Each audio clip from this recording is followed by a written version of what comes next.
பரிசுத்த நாமத்துக்கு மகிமை உண்டாகட்டும். இந்த ஆசீர்வதிக்கப்பட்ட கிருபையான கால வேளையிலே உங்களை மீண்டும் கர்த்தராகிய இயேசுவின் நாமத்திலே வாழ்த்தி வரவேற்கிறோம். என்னோடு கூட மார்க் எழுதின சுவிசேஷம் 5ஆம் அதிகாரம் 34ஆம் வசனத்தை நீங்கள் வாசித்து பாருங்கள். அங்கே ஆண்டவராகிய இயேசு ஒரு ஸ்திரியை பார்த்து சொல்கிறார், ஸ்திரியே, உன் விசுவாசம் பெரிது, உன் விசுவாசத்தின்படி உனக்கு ஆக கடவது, நீ சமாதானத்தோடு போ, உன்னிலிருந்து வியாதி உன்னை விட்டு நீங்கி நீ சுகமானே என்று சொல்லி.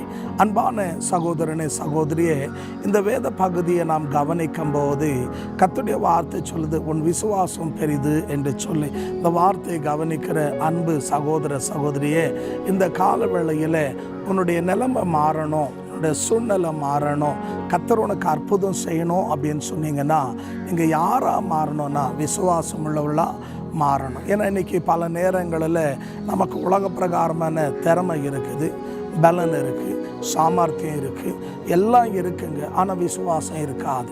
உனக்கு உலக சம்பந்தமான எல்லாம் இருந்து விசுவாசம் இல்லைன்னா நீ ஒன்றும் தேவனிடத்தில் பெற்றுக்கொள்ள முடியாது. ஆகையால் இன்றைக்கு அன்பான தேவ ஜனமே, உன் குடிக்கார கணவன் ரட்சிக்கப்படணுமா? நீ விசுவாசி. ஆண்டவர் கண்டிப்பாக என் கணவனை ரட்சிப்பார் அப்படின்னு சொல்லி நீ விசுவாசிக்கணும். சில நேரங்களில் சொல்கிறது பார்த்தீங்கன்னா, அந்த மனுஷன் திருந்த மாட்டாருங்க, அந்த ஆள் திருந்த மாட்டார். இது யார் சொல்கிறது? அந்நியன் அல்ல, விசுவாசி, ரட்சிக்கப்பட்டு ஆவியில் நிரம்பி அபிஷேகத்தில் என்னங்க நடத்தப்படுகிற தேவ பிள்ளைங்க நம்ம என்ன சொல்கிறோம், அந்த ஆள் திருந்தவே மாட்டாங்க, எவ்வளோ சொன்னாலும் அப்படி அனுபவம். அன்பானவள் அப்படியா அல்ல. கர்த்தருடைய பிள்ளைங்க நம்ம தேவனுடைய பிள்ளைங்களாக இருந்தால் போதாது, தேவனுடைய வார்த்தை விசுவாசிக்கணும். ஏன்னா அப்போஸ்தலர் 16:30 சொல்லுது, நீ ரட்சிக்கப்பட்டால் உன் வீட்டாரும் ரட்சிக்கப்படுவாங்க. விசுவாசி, கர்த்தர் கண்டிப்பாக என் வீட்டை ரட்சிப்பார். ஏன்னா கோணலானது தேவ நேராக்க முடியுங்க. ஆண்டு சொல்லும்போது என்ன ஆகுமோ 11:23 சொல்லும்போது என் கை குறுகி போகலை அப்படின்னு சொல்கிறாரு. மனுஷனால் எது கூடாதோ அது தேவனால் கூடன்னு மத்தேயு 19:26 அழகாக சொல்லுகிறார். இப்போ நம்மால் செய்ய முடியாதது தேவன் கண்டிப்பாக செய்வார்.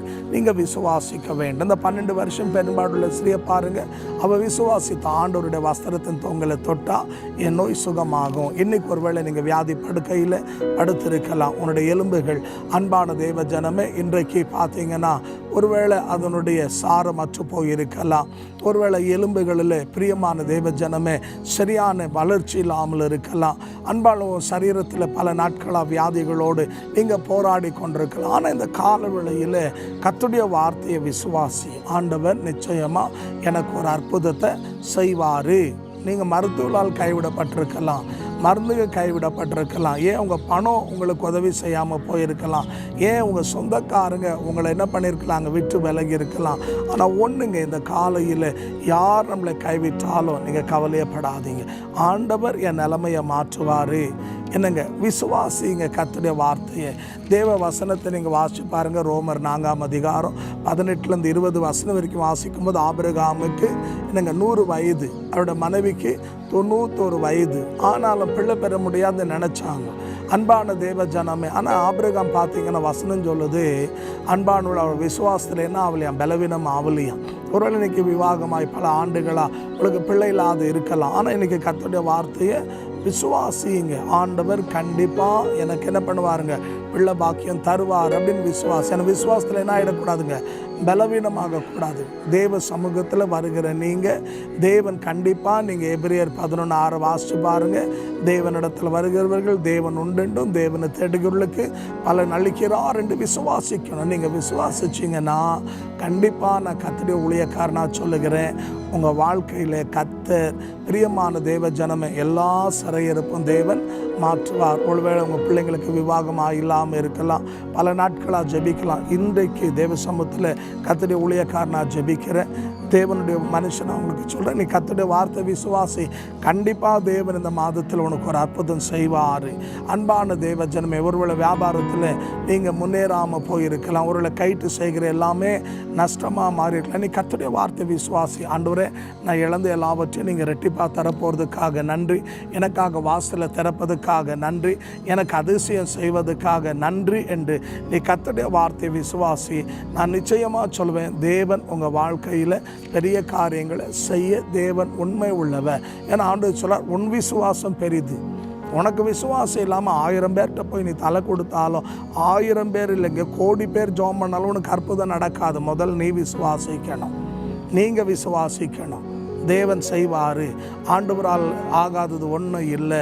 ஆண்டவராக இயேசு கிறிஸ்து மரித்தவர் அல்ல, மரணத்தை ஜெயித்தவர், உயிரோடு இருக்கிறவர். அவரால் எல்லாம் செய்ய முடியும்னு நீங்கள் கர்த்தருடைய வார்த்தையை விசுவாசிங்க. அப்படி விசுவாசிக்கும் போது தேவன் கண்டிப்பாக உங்களுடைய வாழ்க்கையில் என்ன பண்ணுவாருங்க, நன்மை செய்வார். யோவான் 11:40 வாசிச்சு பாருங்கள். லாசர் மரித்து 4 நாள் ஆயிடுச்சு. மார்த்தா சொல்கிறாங்க, அன்றே நாத்தம் அடிக்குது அப்படின்னு சொல்லி. ஆனால் என்ன தெரியுங்களே சொன்னார், நீ விசுவாசித்தான் தேவ மகிமை காண்பார். ஒருவேளை இன்றைக்கி சரீரத்தினுள்ள பக்கவாதத்தோடு ஒரு பகுதி செயல்படாமல் போயிருக்கலாம். அன்பான தேவஜன்மை மருத்துவங்க கைவிட்டிருக்கலாம், மருந்துங்க கைவிட்டிருக்கலாம், ஒரு பகுதியே இன்றைக்கி செத்து கிடக்கலாம், செயலிழந்து இருக்கலாம். நீ விசுவாசி, கர்த்தர் இப்பொழுதே உன் படுக்கையை மாற்றுவார், உனக்கு அற்புதம் செய்வார். எத்தனை பேர் விசுவாசிக்கிறீங்க? இருக்கிற இடத்துல கண்களை மூடி ஜெபிப்போமா? கிருபையாய் நேசிக்கிற நல்ல ஆண்டவரே, சமீபத்திலையும் தூரத்திலையும் இந்த வார்த்தையை கவனிக்கிற என் அன்பு தேவ ஜனங்களுக்காக ஜெபிக்கிறோம். உன் விசுவாசம் பெரிது, உன் விசுவாசத்தின்படி ஆக கடவுதென்று சொன்னீர். அந்நிய கண்கள் அல்ல, சொந்த கண்கள் காணும்படியா ஒவ்வொரு தேவ பிள்ளையும் நீர் தொட்டு ஆசீர்வதித்து அன்றே உன் துக்க நாட்கள் முடிந்தது என்று சொன்னீரே. எல்லா தீமைக்கும் ஜனங்களை விலக்கி அற்புதங்களை செய்யுங்க ஆண்டவரே. இந்த நாளில் ஆத்மா வாழ்றது போல எல்லாவற்றிலும் இவள் வாழ்ந்து சுகமாக இருக்க உதவி செய்யும். ஒரு நன்மை குறைப்படாதபடி வழி நடத்தும், அற்புதங்களை செய்து வழி நடத்தும். ஜபத்தை கேட்டதுக்காக நன்றி, அப்படியே செய்ததுக்காக நன்றி. இயேசுவின் உயிர்த்தெழுந்த நாமத்தில் ஜபிக்கிறோம் பிதாவே, ஆமென், ஆமென். தேவன் உங்களை ஆசீர்வதிப்பாராக. இந்த வார்த்தையை கவனித்து கொண்டிருக்கிறேன் அன்பு சகோதரனே, சகோதரி. இன்றைக்கு தான் முதல் தடவையான கர்த்தருடைய வார்த்தையை கேட்குறையா அப்படின்னு நீங்கள் சொன்னீங்கன்னா, இன்னும் நான் தேவனை அறியணும், வளரணும் அப்படின்னு நீங்கள் விரும்பினால், கர்த்தருடைய சமூகத்தில் அன்பான தேவ ஜனமே, நீங்கள் என்ன செய்ய வேண்டும் என்று சொன்னால், எங்களுடைய யூடியூப் சேனலை சப்ஸ்கிரைப் பண்ணுங்கள், ஐக்கான் பட்டனை ப்ரெஸ் பண்ணுங்கள். அது மட்டும் அல்ல, அன்பான தேவ ஜனமே, உங்களுக்கு ஜெப குறிப்பு இருந்தால் நீங்கள் வாட்ஸ்அப் வழியாகவோ SMS வழியாகவோ தொலைபேசியின் வழியாக எங்களோடு தொடர்பு கொள்ளலாம். உங்களுக்காக நாங்கள் தொடர்ந்து ஜெபிக்கிறோம். கர்த்தர் உங்களை ஆசீர்வதிப்பார். அன்பு விசுவாசிங்க. உங்கள் கான்டாக்டில் குரூப்பில் இருக்கிற மக்களுக்கு ஷேர் பண்ணுங்கள். வசனத்தை பார்க்காதவங்க பாருங்கள். கர்த்தர் உங்களை ஆசீர்வதிப்பார். ஆமென்.